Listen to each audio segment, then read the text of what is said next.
чыгып, Начарабалга кептелген жол 4 тилкелүү болуп жаңыланды. Мында жалпы 6 чакырымга асфальт төшөлдү. Ага катар Ош-Баткен автожолундагы Апшырсай жана Чилисай көпүрөлөрү ишке түштү. Курулуштун сапаты УКМК төрагасы Камчыбек Ташиевдин жеке көзөмөлүнө алынып, өз мөөнөтүндө пайдаланууга берилди. Ушу менен кудай кааласа 20 километр жердеги асфальт, анын ичинде Нокар шаарынын ичинде 4 полосалуу асфальт, 3 көпүрө, азыр 16 километр жерге тротуарлар менен лотоктор коюлуп бүттү дейт, калгандарында бүтүрүшөт, аягына чейин чыгарышат. Ушинтип Кудай буйрса мына бүгүн майрам кылып ушунун жерибизди ачып атабыз.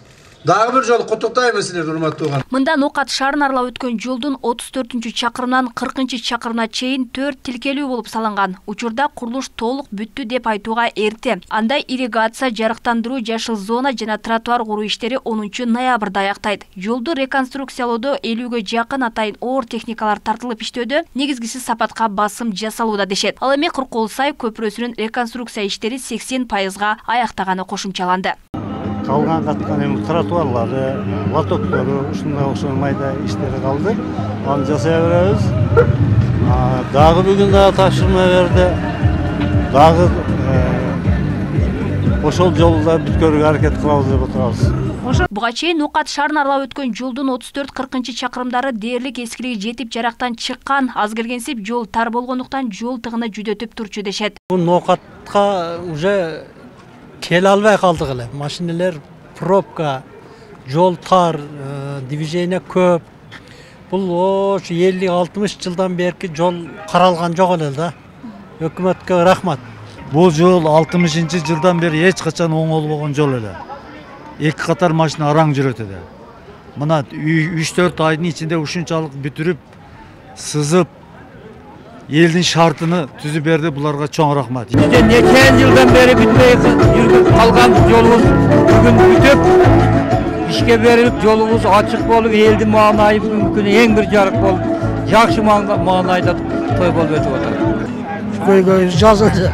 Эми дагы аны кылып берем деп ушундай неме кылып, дагы улантып коебуз деп неме кылып айтышып атат. Дагы жакшы аркедай ортодо пробкалар жоголуп калып кыйла. Азыр эми Кудайга шүгүр жакшы болуп калды. Туруп алышат, анан өткөн кеткен транспорттор тыгылып, пешеходдор өтөт. Ошентип аябай кыйын болду. Азыр жакшы болду. Пробка болот да айрыкча.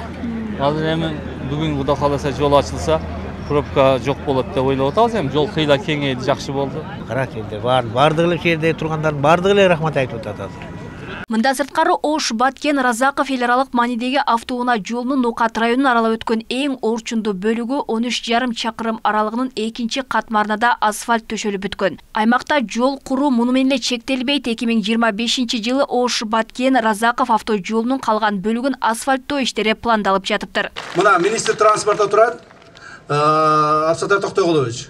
Эмдиги жылы биринчи жарым жылдыкта июндун аягына чейин, биринчи жарым жылдык июнь аягына чейин ушул жол бүтсүн. Макулбу?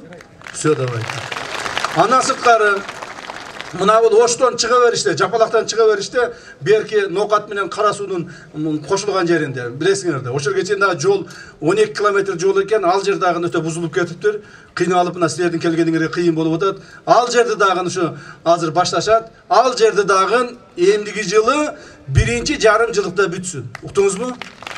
Ошо тапшырманы алдыңыз, мына ошону аткарыңыздар. Анда келерки жылдын планына Ош-Баткен Разаков автожолунун 47-чакырымдан 63-чакырымына чейинки аралыгы киргизилип, келерки жылдын акырына чейин бүткөрүлөт. Алмагүл Эрке, Байгызы, Мирбек Конобаев, Ош ТВ.